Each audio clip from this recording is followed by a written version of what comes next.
Hello student, इस video में हम आपको भारतीय कृषि की समस्याएं, प्रॉब्लम ऑफ इंडियन एग्रीकल्चर के बारे में पढ़ाएंगे। भारत के 70% लोग डायरेक्टली और इनडायरेक्टली खेती से जुड़े हैं।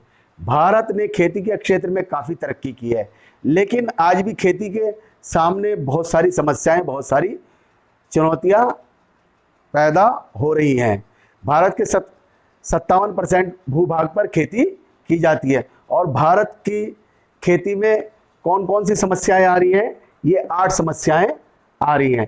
अनियमित मानसून पर निर्भरता, निम्न उत्पादकता, भूमि सुधारों में कमी, वित्तीय संसाधनों की बाध्यताएं तथा ऋणग्रस्तता और छोटे खेत तथा विखंडित जोतें और वाणिज्यीकरण, कॉमर्शलाइजेशन का प्रभाव, व्यापक अल्प रोजगारी और कृषि योग्य भूमि का निम्नीकरण। ये इस वीडियो में हम आपको पढ़ाएंगे। तो शुरुआत करते हैं। सबसे पहले अनियमित मानसून पर निर्भरता। अनियमित का मतलब इर्रेगुलर। भारत में कुल कृषिगत क्षेत्र का लगभग 2/3 भाग फसलों के उत्पादन के लिए डायरेक्टली मानसून पर निर्भर करता है, बारिश पर निर्भर करता है। मानसून एक अरबी वर्ड है जो मौसम शब्द से बना है, जिसका मतलब है मौसम या ऋतु। मानसून का मतलब बारिश। तो 2/3 भाग फसलों का उत्पादन मानसून पर निर्भर करता है। और भारत में दक्षिणी पश्चिमी मानसून हवाओं से होने वाली बारिश अनियमित है, अनिश्चित है, इर्रेगुलर भी है बारिश और अनसर्टेन भी है। एक और राजस्थान है जहां कम बारिश होती है, जिसकी वजह से वहां सूखा पड़ता है। और दूसरी ओर कुछ क्षेत्र ऐसा है जहां बारिश अधिक होती है, वहां बाढ़ आ जाती है। और सूखा और बाढ़ दोनों खेती के लिए बहुत नुकसानदेह हैं। तो मानसून का अनियमित और अनसर्टेन या इर्रेगुलर या अनसर्टेन होने की वजह से ही खेती में एक बहुत बड़ी समस्याएं या कृषि एक बहुत बड़ी समस्याओं का सामना कर रहा है, क्योंकि बाढ़ और सूखा, अधिक बारिश वाले क्षेत्रों में बाढ़ आ रही और कम बारिश वाले क्षेत्रों में सूखा पड़ रहा है, और दोनों ही खेती की फसलों के लिए नुकसानदेह हैं। दूसरा आता है आपका निम्न उत्पादकता। अगर हम प्रोडक्शन की बात करें तो संयुक्त राज्य अमेरिका, रूस तथा जापान की तुलना में भारत में जो फसलें उत्पादित की जाती है वो प्रति हेक्टर उत्पादकता कम है, प्रोडक्शन बहुत कम है। ये विकसित देश है, इनसे अगर हम कंपैरिजन करेंगे तो भारत के अंदर जो फसलों का उत्पादन है बहुत कम है। इसकी प्रमुख वजह क्या है कि शुष्क और अर्धशुष्क क्षेत्र, जो सूखे एरिया है, जो ड्राई एरिया है, वो वहां की फसलें बारिश पर निर्भर करती हैं, और बारिश जब नहीं होती तो उत्पादन कम हो जाता है। तो बारिश पर निर्भर रहने वाली खेती का प्रचलन मिलता है शुष्क और अर्धशुष्क क्षेत्रों में। तो बारिश ना होने की वजह से खेती का उत्पादन कम हो जाता है। इसे कहते हैं निम्न उत्पादकता, लो प्रोडक्शन।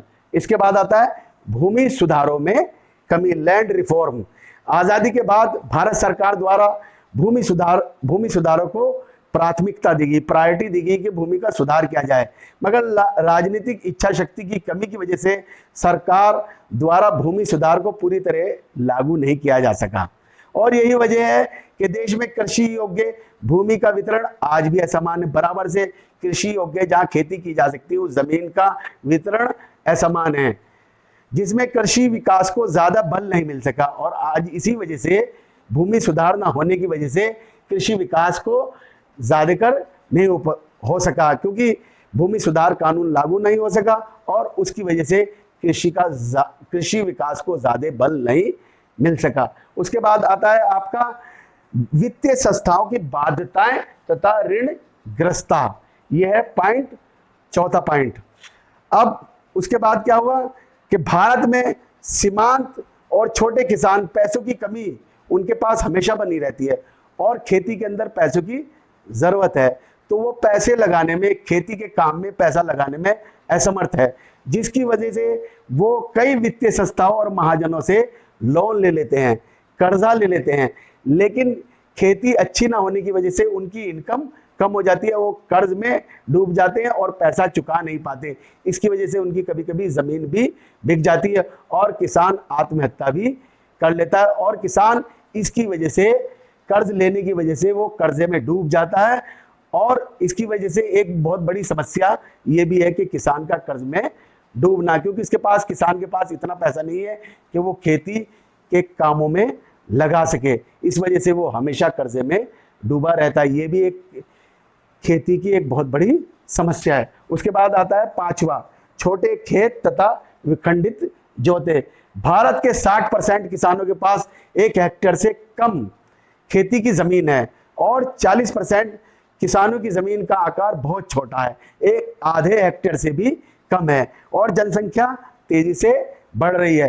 तो पीढ़ी दर पीढ़ी खेतों की जोतों का बंटवारा होता जा रहा है और वो आकार छोटा होता जा रहा है। जैसे एक आदमी है, अगर उसके 4 बच्चे हैं और उसके 40 बीघा खेत है, तो वो 4 बच्चों में डिवाइड होके 10-10 बीघा आएगा, और उसके बाद जो 10 बीघा एक इंडिविजुअल पे आया है, उसके बाद उसके 2 बच्चे हैं, तो वो 5-5 बीघा हो जाएगा। इस तरह से भूमि का बंटवारा होता जा रहा है और पीढ़ी दर पीढ़ी जो जमीन है, वो खेती की जमीन है, वो बहुत छोटी होती जा रही है उसको, और छोटी जमीन होने की वजह से आर्थिक दृष्टि से फायदेमंद है, क्योंकि खेतों का आकार बहुत छोटा होता जा रहा है, और खेतों का आकार छोटा होने की वजह से खेती करना उसके अंदर मुश्किल है, और आर्थिक दृष्टि से ये फायदेमंद नहीं है, क्योंकि खेतों का आकार अगर छोटा होगा तो खेती करना बहुत मुश्किल होगा।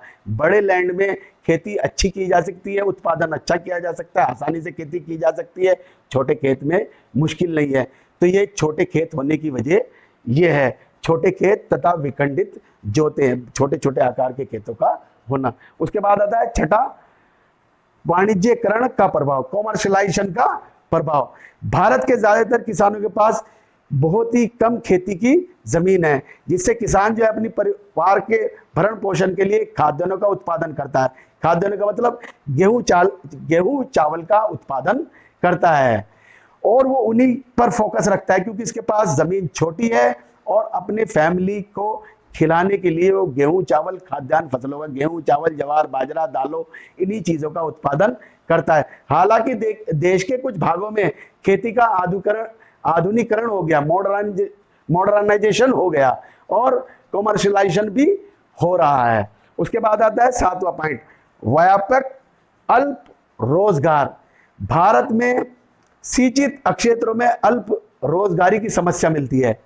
मौसम रोजगारी, क्योंकि किसान जो खेती करता है उसको पूरे साल रोजगार नहीं मिलता, ज्यादातर समय वो बेरोजगार रहता है। साल भर में 4 से 8 महीने तक के वो बेरोजगार रहता है, और कुछ समय के लिए ही उसे रोजगार मिलता है, जिसे कहते हैं अल्प रोजगार, थोड़े समय के लिए रोजगार का मिलना, और ज्यादातर समय वो बेकार रहता है, बेरोजगार रहता है। ये भी एक कृषि की, भारत की खेती की एक बहुत बड़ी समस्या है। और लास्ट पॉइंट, कृषि योग्य भूमि का निम्नीकरण। निम्नीकरण का मतलब उसका क्वालिटी का गिरना। सिंचाई हो रही है लगातार, खेती का उत्पादन बढ़ाने के लिए सिंचाई कर रहे हैं, बारिश नहीं हो पा रही, बारिश की कमी को दूर करने के लिए सिंचाई कर रहे हैं, और कृषि के विकास की गलत नीतियों की वजह से एक गंभीर समस्या पैदा हो गई है, भूमि संसाधनों का निम्नीकरण।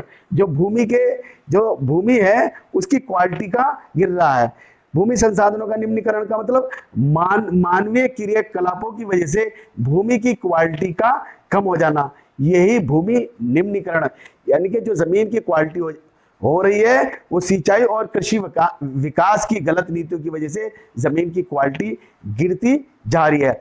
इस समस्या से मृदा, जो मिट्टी की उर्वरकता में कमी आ रही है, मिट्टी की क्वालिटी बहुत गिरती जा रही है, और भारत के सिंचित क्षेत्रों में भूमि का एक बहुत बड़ा भाग जलक्रांता का मतलब अधिक सिंचाई होने की वजह से भूमि का दलदली होना। कभी कभी खेतों में ज्यादा सिंचाई कर देते हैं, और ज्यादा सिंचाई होने की वजह से वो क्षेत्र दलदली हो जाता है। तो ये भी सिंचित क्षेत्रों में एक बहुत बड़ी समस्या है, जमीन का दलदली होना, जिसे कहते हैं जलक्रांता, अधिक सिंचाई के कारण भूमि का दलदली होना। और लवणता, नमक, मिट्टी में नमक मिल जाता है, ज्यादा सिंचाई के कारण मिट्टी में घुलनशील लवणों जैसे नमक को कहते हैं। और मृदा अक्षारता के कारण बंजर भूमि में बदल चुका है। बहुत सारी जमीन जो कृषि योग्य जमीन थी वो बंजर भूमि में बदल चुकी है और वो जमीन आज वेस्टलैंड के में तब्दील हो चुकी है। कीटनाशक दवाइयाँ इस्तेमाल कर रहे हैं, रसायनों का इस्तेमाल कर रहे हैं, तो ये सब जो है मिट्टी के अंदर जहरीले तत्वों का जमाव हो रहा है। मिट्टी बर्बाद हो रही है और उसमें जहरीले तत्वों का जमा हो रहा है। बहुफसलीकरण हो रहा है, बहुत सारी फसलों को एक साल में पैदा किया जा रहा है।